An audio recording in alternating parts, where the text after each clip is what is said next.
The whole point of business is to build repeat clients and to build satisfied clients, people that go out and want to work with you again, people that would refer you.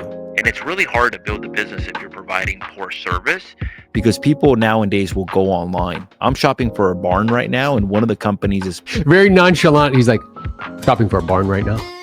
Well, I think one of the companies is going to lose the business. Oh, really? The reason they're going to lose it is because of the reviews online. Has much better reviews. And when two things are pretty similar, it's like, okay, like these reviews are bad. They're basically saying, hey, look, they're going to sell you, sound really great, and then not deliver on what they promise. And this company's saying the opposite, basically. It's interesting. I think I told you, I've had 3 situations, bro, in the last 60 days where a client has been talking to somebody. It's like, hey, I'm considering hiring this person. And he goes, oh, I've worked with him in the past. He's great. 3 different situations. They could have said the opposite thing about me. Like, no, don't work with him. And I would have lost all 3 of them. I think you've done that consistently over time in a very kind of methodical way, giving good service, doing that, which is great. But you've also compounded it with media, because for the longest, bro, you've been creating content, positioning you as the hyper-local expert. You've been blasting it out to a database consistently over time. Frequency equals familiarity. You know what I mean? So it's both. Well, I think I started probably like doing the email where I send one email once a week. I think I started once a month, and then I went to once every 2 weeks, and then now we do it once a week. But I've been doing that probably since 2014, 2013. I know. Somewhere in that range, bro. A long time. Hey, when you had like a little goatee and everything. Yeah, if you see some of the early episodes of the podcast that I had, like, dude, they're like, so, and it was just like, hey, look, like, what is title insurance? But the cool thing about that is that it educated me like tremendously. So whenever I had these guests on what is title insurance, hey, how do you do owner financing? I learned something which now gives me like an additional tool to like really know my product a lot better. Somebody posted a comment, FD. He's like, yeah, if you're being fed, you're under control. What an interesting perspective. It's true, bro. If you're on a team and you're being fed, you're under control. If you are kind of buying leads, from a third-party provider, you're under control. Whoever controls the lead controls how much it costs. And you know what that goes back to, bro, where I really got that mental map? So awesome. So I was on a cruise ship with Grant Cardone and some other individuals. And on that cruise ship was a guy named Bob Dugan. Bob is a billionaire. He's on Forbes 400. He's the 76th richest guy on the planet. You know how people are like, yeah, like, I'm number 1 in my market. Like, bro, this is one of the richest guys on the planet, which is insane, right? And I found myself in the gym with him, just me and him. Which is insane. Which is crazy.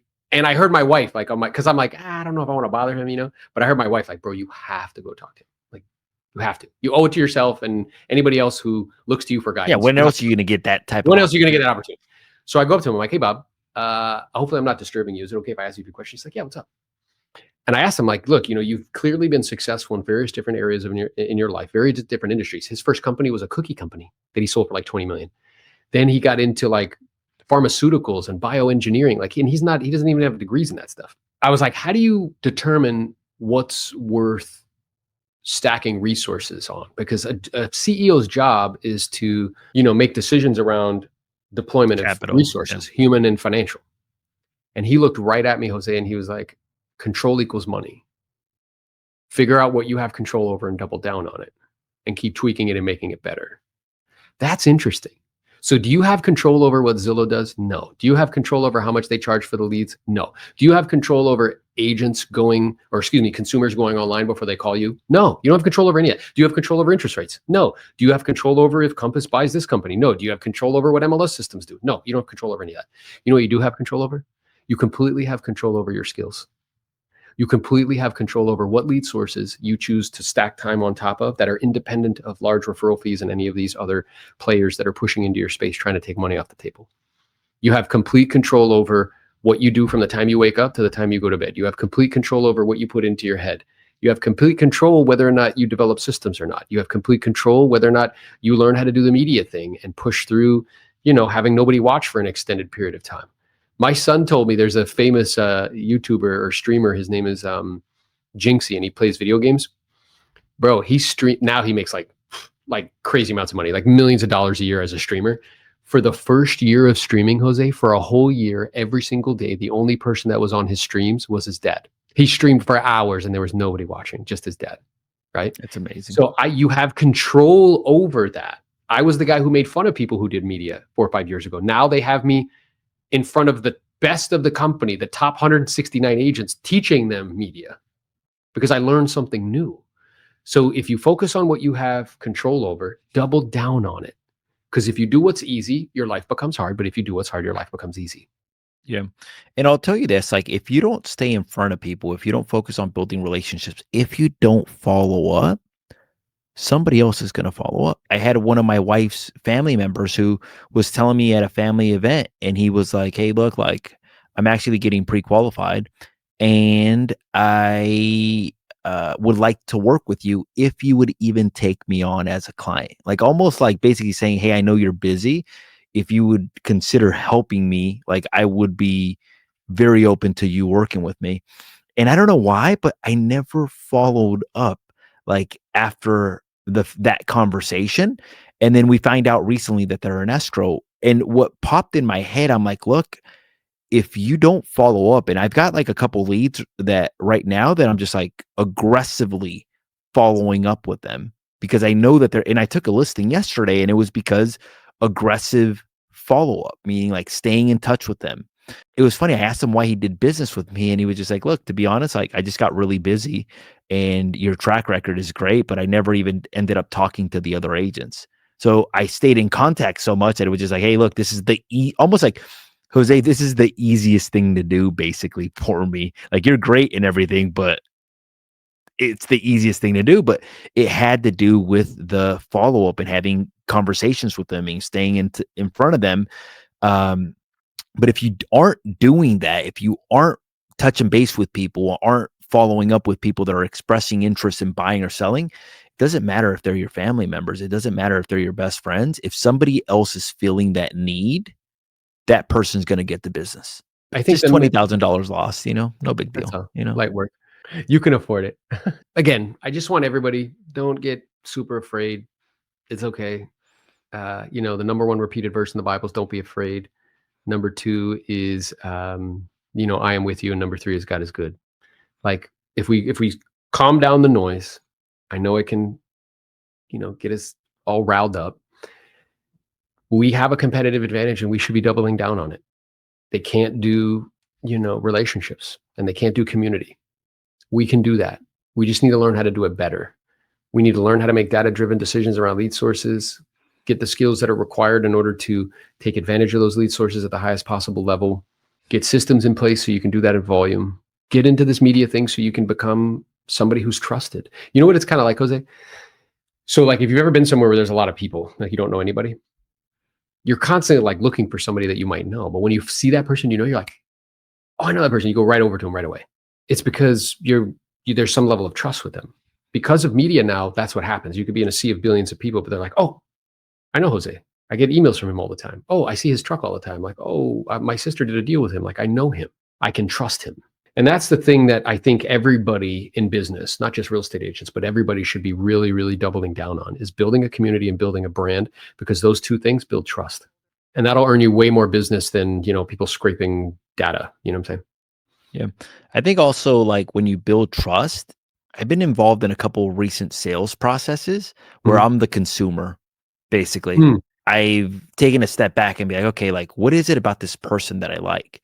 And essentially it comes down to like they built trust, but I'm like, okay, how have they built trust with me?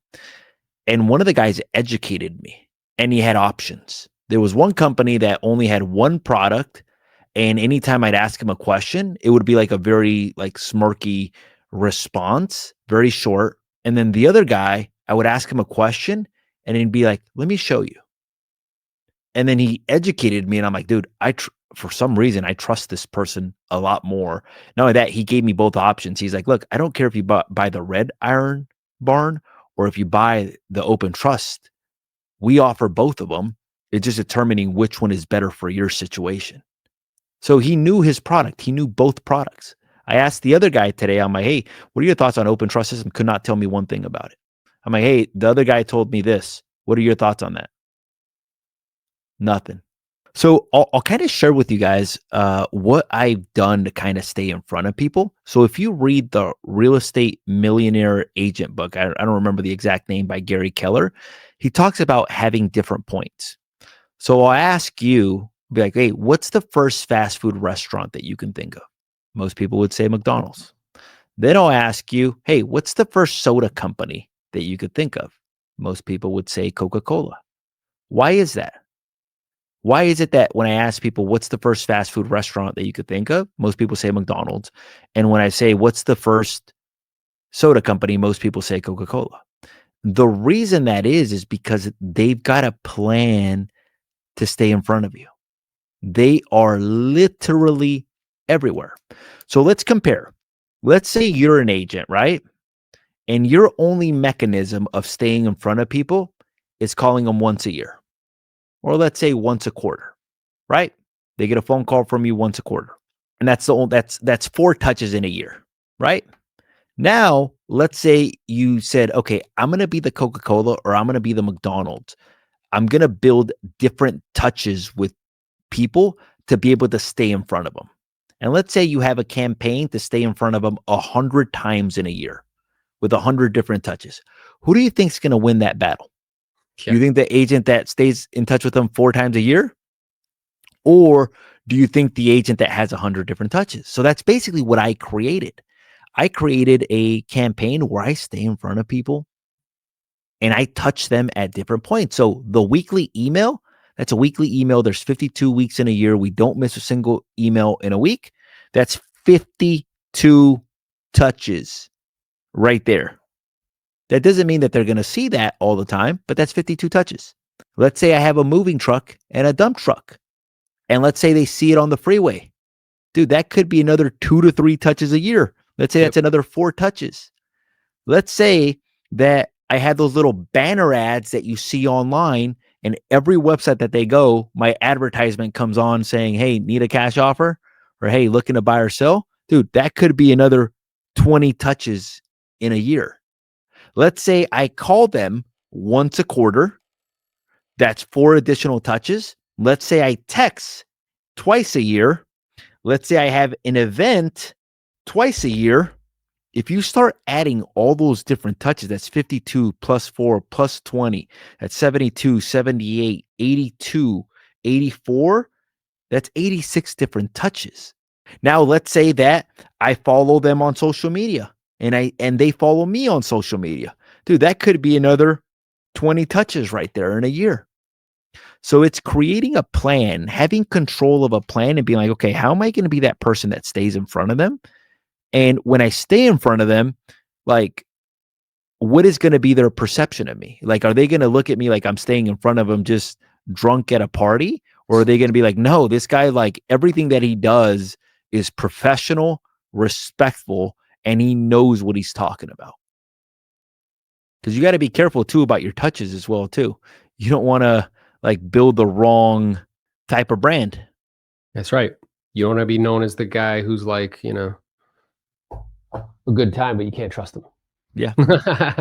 That's not the goal and objective. So, hopefully we've given you like this clear kind of picture as to how to think about this framework on how to think about, what's going on with Zillow and FUB and what's going on just in the community in terms of like the real estate community.